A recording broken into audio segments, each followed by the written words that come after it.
Fresh Morning. Fresh Morning. Vous êtes sur les 104.5 Urban FM, la station urbaine. Jean-Paul, bonjour. Bonjour, la Tu as un chat dans la gorge? Oui. Ou bien un rat? Je ne sais pas. Bois de l'eau. Ça va passer. Oui, c'est bon. Là, ça va. Alors, on parle de quoi ce matin? On va combien d'années en arrière? Bon, on va pas loin. On va 88 ans en arrière. Nous sommes le 4 mars 2021. Donc, nous repartons le 4 mars 1933. C'est quel jour? C'est le jour de l'investiture de Franklin Delano Roosevelt comme 32e président des États-Unis d'Amérique. Roosevelt. Oui, Roosevelt. Comme 32e président des États-Unis. Alors, il faut savoir qu'il entre en fonction, donc en 1933, dans une période particulièrement sensible pour l'histoire des États-Unis, puisque les États-Unis font face à la plus grave crise économique de l'histoire contemporaine de ce pays. Et donc, il faut savoir que déjà Franklin Delano Roosevelt, au moment avant d'être président des États-Unis, il était déjà gouverneur de l'État de New York.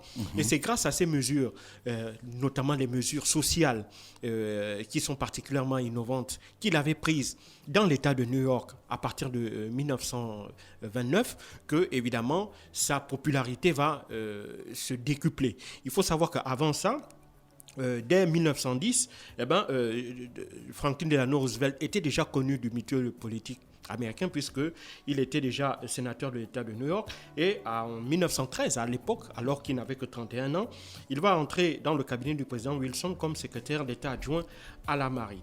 Et donc cette jeune notoriété-là lui vaudra notamment de figurer sur le ticket démocrate en novembre 1920 comme vice-président du candidat démocrate de l'époque, James Cox. Malheureusement, James Cox sera battu par son adversaire républicain qui s'appelait Warren Harding, pour la simple raison que James Cox, lui, était un partisan pour faire entrer les États-Unis dans la Société des Nations, l'ancêtre de l'ONU qui avait été créé après la Première Guerre mondiale. Mais le candidat Warren Harding, lui, était partisan plutôt d'un retour à l'isolationnisme, et c'était évidemment le point de vue de l'opinion publique américaine à l'époque. Alors, malheureusement, après cette défaite de 1920, un autre malheur va le frapper, puisque le 10 août 1921, il sera victime d'une première attaque de poliomyélite. Et c'est cette maladie-là qui va le priver de l'usage de ses jambes. Alors, il pourra s'en remettre partiellement, et sa volonté de vouloir surmonter absolument son handicap et donc tout le courage qu'il va développer et que les gens vont voir en lui, notamment pour lutter contre cette maladie, va lui valoir un respect sans précédent auprès des Américains. Et puis, à partir de 1928, grâce à son épouse, qui va jouer un rôle actif, notamment dans l'ombre derrière, elle va lui permettre de faire un retour triomphal en politique, notamment en permettant à Roosevelt d'être élu gouverneur de l'État de New York. Malheureusement, l'année qui suit, en 1929, c'est le crash de Wall Street. Alors, dès que ce drame économique va survenir, Roosevelt va organiser des opérations de secours à grande échelle, en multipliant notamment des opérations sociales et économiques. Et ce sont les résultats et surtout, si tu veux, l'audace de ces mesures-là innovantes sur le plan social et économique qui vaudront au Parti démocrate une très grande notoriété. Et donc, à partir de cela, les élections du 8 novembre vont lui valoir, le 8 novembre 1932, vont lui valoir une victoire sans appel. Il va obtenir plus de 57,41% des votes exprimés et il va remporter 472 grands électeurs, n'en laissant que 59 à son adversaire. Alors donc, lui, quel était le programme pour lequel il avait été élu en 1932 ? Le programme était simple. Il va amener un programme innovant qu'on appelle le New Deal. En français, qu'on appelle la nouvelle donne.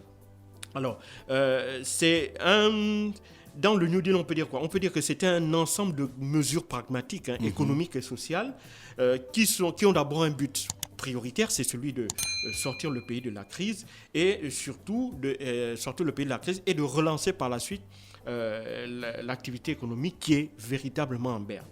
Et donc, à partir de là, il va faire voter pendant 100 jours, donc du 9 mars au 16 juin 1933, toute une série de lois qui vont le permettre évidemment de remettre l'Amérique sur le droit chemin. D'abord, la première chose qu'il va faire, c'est que dès le lendemain de sa prise de fonction, il va proclamer l'état d'urgence. Et c'est la première fois que cela se produit aux États-Unis. En général, la dernière fois qu'il y a eu un état d'urgence, c'était lors de la guerre de sécession. On était en période de guerre. Or là, il va déclarer l'état d'urgence alors qu'on est en période de guerre. Et il va fermer temporairement les banques. Donc, durant 3 jours, toutes les banques seront fermées et cela va permettre à l'État de mobiliser les fonds pour les mettre à la disposition de leurs banques et de ces banques-là qui, 3 jours plus tard, vont pouvoir réouvrir leurs portes, notamment le 10 mars. Et puis, la deuxième grande décision économique qu'il va prendre, c'est qu'il va abandonner les talons or. Donc, à partir du 19 avril 1933, il va abandonner le talon or, il va dévaluer, ce qui va entraîner une dévaluation de 40% de la monnaie américaine. Et cette mesure va justement permettre une reprise économique plus importante. Pourquoi ? En permettant justement de booster les exportations et derrière à permettre notamment aux entreprises américaines de renouer avec des commandes. Et puis le 12 mai, toujours dans la période de ces 100 jours-là, le 12 mai 1933, il va faire voter l'Agricultural Adjustment Act qui va mettre fin à la surproduction. Parce qu'il ne faut pas oublier, la crise de 1929, c'est une crise de surproduction. On a des surproductions, notamment des produits agricoles, principalement le coton, le blé, le tabac et le maïs.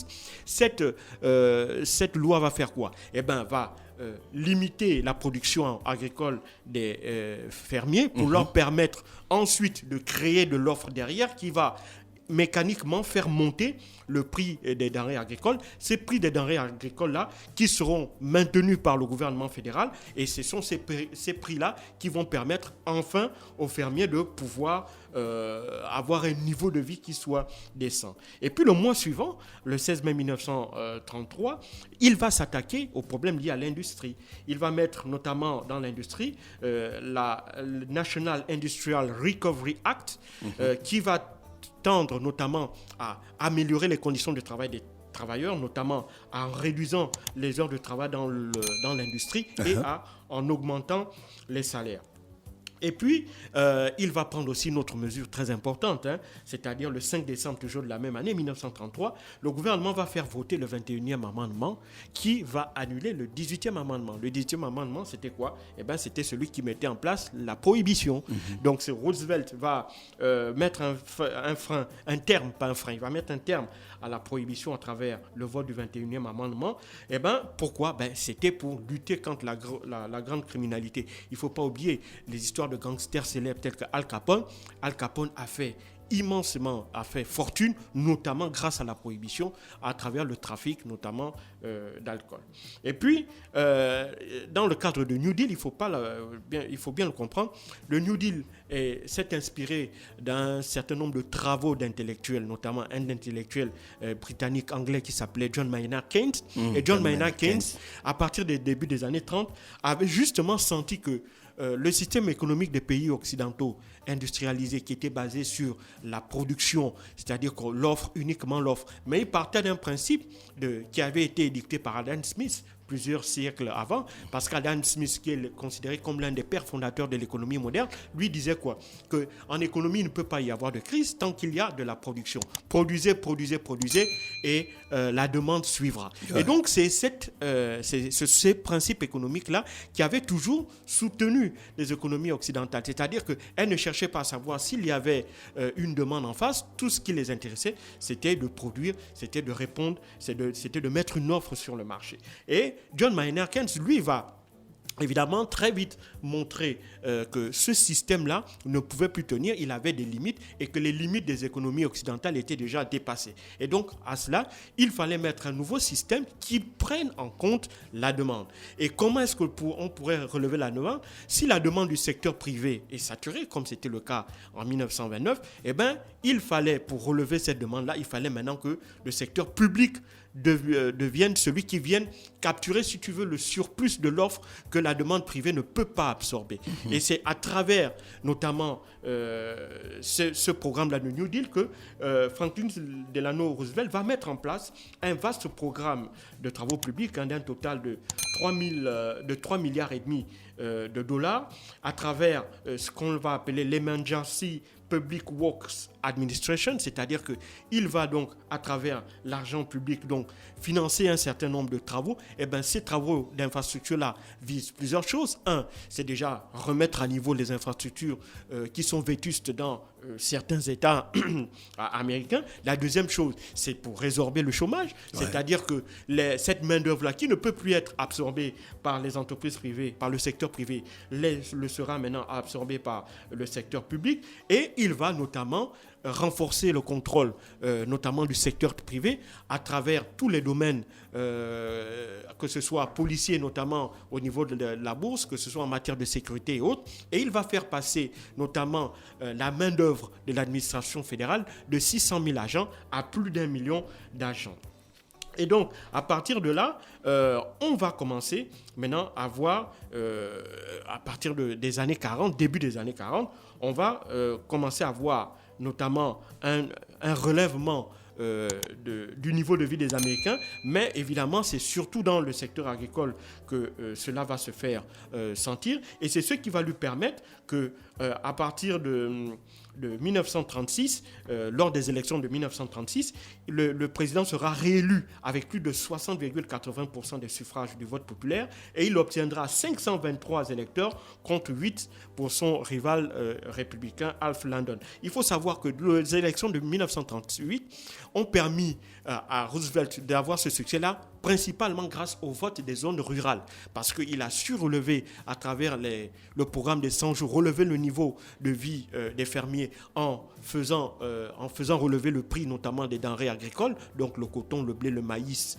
et autres. Et donc c'est ça, en permettant aux fermiers d'avoir un niveau de vie qui soit maintenant acceptable, ces fermiers-là qui votaient principalement républicains avant 1933, vont massivement reporter leur vote du côté de Roosevelt. Et puis, malheureusement, dans le secteur industriel, les effets du New Deal ne se faisaient pas encore sentir. Pourquoi ? Parce que les combats n'avaient pas véritablement été lancés, mais surtout, les entreprises faisaient face à des dépenses supplémentaires liées au fait que l'on avait accordé, le président Roosevelt avait accordé de nouveaux droits aux salariés américains en relevant, par exemple, le coût du salaire horaire, en mettant en place l'assurance chômage et en mettant en place le financement des congés payés.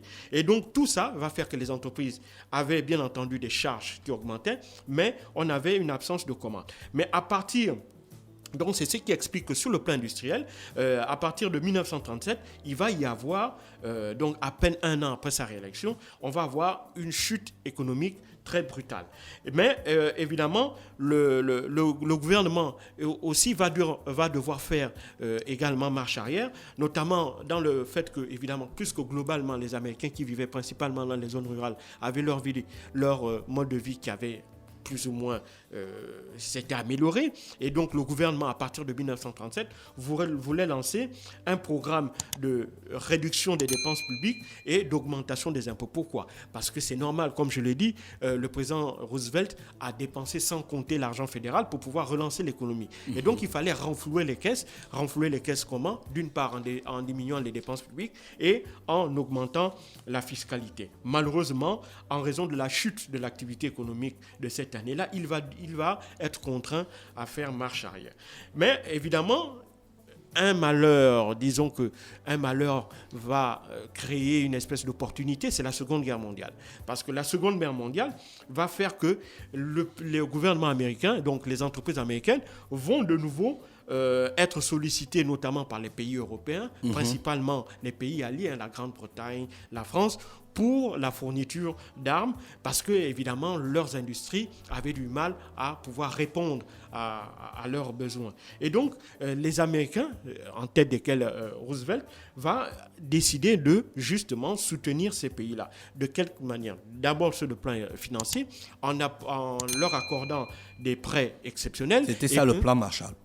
Non, le plan Marshall, c'est après la Seconde Guerre mondiale. Ah, d'accord, c'est ce qui va être mis en place pour aider les États européens à se reconstruire. Or là, il va mettre un plan de financement pour soutenir ses alliés durant la guerre. D'accord. Et donc, d'une part, en leur accordant des prêts-bails, et deuxièmement, derrière, en sollicitant l'industrie américaine pour fournir les armes dont les Européens auront besoin pour se battre contre les nazis et les forces de l'Axe de manière... Qu'est-ce qui a fait qu'on retienne de lui Qu'est-ce qui a fait qu'il ait pu faire 3 mandats et Il en a tenter fait 4. Bon, et il n'a pas tenter même terminé un le 4e. 4e? Alors, Il a légalement fait 4? Oui, il a fait 4 mandats. Malheureusement, il va décéder quelques mois avant la fin de son 4e mandat. Quand il décède le 12 avril 1945. Son mandat s'achevait normalement en 1946. Et donc, il va décéder quelques semaines après la chute de l'Allemagne nazie. Il ne faut pas l'oublier. L'Allemagne nazie chute avec la mort d'Hitler le 4 avril 1945 et lui décède quelques jours plus tard, le 12 avril. Maintenant, c'est le président Harry Truman qui, lui, prend ses fonctions et lui va continuer justement le mandat de Roosevelt et il va aussi terminer la guerre. Oui. Donc, Harry Truman qui est le père de la bombe atomique en fait. Voilà, c'est celui qui va donner l'ordre d'utiliser la bombe atomique, notamment au Japon, sur Hiroshima et Nagasaki, qui va qui va entraîner la capitulation du Japon et qui va mettre un terme à la Seconde Guerre mondiale. Parce qu'il faut bien comprendre, lorsque l'Allemagne capitule en avril 1945, la guerre n'est pas terminée puisque les Japonais, eux, ne veulent pas abandonner le combat, ils veulent se battre, ils veulent continuer à se battre. Et donc, les Américains, dans un premier temps, vont réfléchir à diverses stratégies sur la base de ce qu'ils avaient pu réaliser en Europe, faire des débarquements et essayer, comme ça, là, d'arriver jusqu'à Tokyo pour faire tomber l'Empire japonais. Mais le Japon n'est pas l'Allemagne pour une simple raison. D'abord, pour plusieurs raisons. La première, c'est que géographiquement, le Japon, c'est un assemblement d'îles. Et donc, faire tomber le Japon, ça veut dire aller de conquête d'île en île. Ouais. Or, ils vont aller, par exemple, sur l'île d'Iwo Jima. Sur l'île d'Iwo Jima, c'est là-bas où les Américains vont faire leur premier débarquement. Et ils vont perdre plus de 20 000 hommes pour essayer de prendre en main un lopin de terre qui fait aux alentours de 45 km². Donc, ils vont se rendre compte que, si tu veux, quand on voit le nombre de vies pour le nombre de la superficie ils ont pu conquérir, eh ben, ils se rendent compte que le prix est extrêmement élevé, d'autant plus qu'ils ont payé aussi un prix fort en Europe. Mais Jean-Paul, pour revenir, le vice-président de Roosevelt, c'était qui? Harry Truman. Ah, d'accord. Voilà pourquoi c'est lui qui continue le mandat. Voilà, c'est lui qui continue le mandat. Donc, mais est-ce qu'après la continuité du mandat de Roosevelt, il va être élu lui-même aussi? Oui, il va être réélu. Okay. Ensuite, lui, Harry Truman sera réélu, mais il ne fera pas... il fera lui-même aussi 2 mandats. Ensuite, ce sera le président Eisenhower, qui était celui qui dirigeait... l'armée. Qui dirigeait les forces alliées en Europe lors de la capitulation de l'Allemagne nazie. Mais donc, qu'est-ce qu'il faut retenir de Roosevelt, en gros? Alors, il faut retenir que c'est lui qui a remis les États-Unis sur les rails, sur le plan économique, sur le plan de la politique économique interne. Il va relancer l'économie américaine à travers le New Deal en introduisant quelque chose de tout à fait inédit à l'époque, c'est-à-dire qu'en faisant de l'administration, en faisant de l'État un acteur économique à part entière, comme les entreprises. C'est-à-dire qu'il part du principe que dès lors que l'on est dans un système saturé où l'offre privée, ou si tu veux, le secteur privé ne peut plus résorber, ne peut pas empêcher une crise économique, eh ben, un troisième acteur vient s'ajouter, en l'occurrence l'État, pour venir évidemment soit réguler d'une part, soit participer aussi à l'activité économique en se comportant comme une entreprise, c'est-à-dire en offrant des services ou des biens, ou bien en se comportant comme un consommateur, en achetant un surplus de production. Alors ça permet justement à l'État de rééquilibrer les choses, et puis derrière, l'État aussi, chose nouvelle, sur Roosevelt, l'État va devenir aussi un agent de contrôle pour contrôler évidemment les différentes actions qui sont faites sur les marchés, parce qu'il n'y avait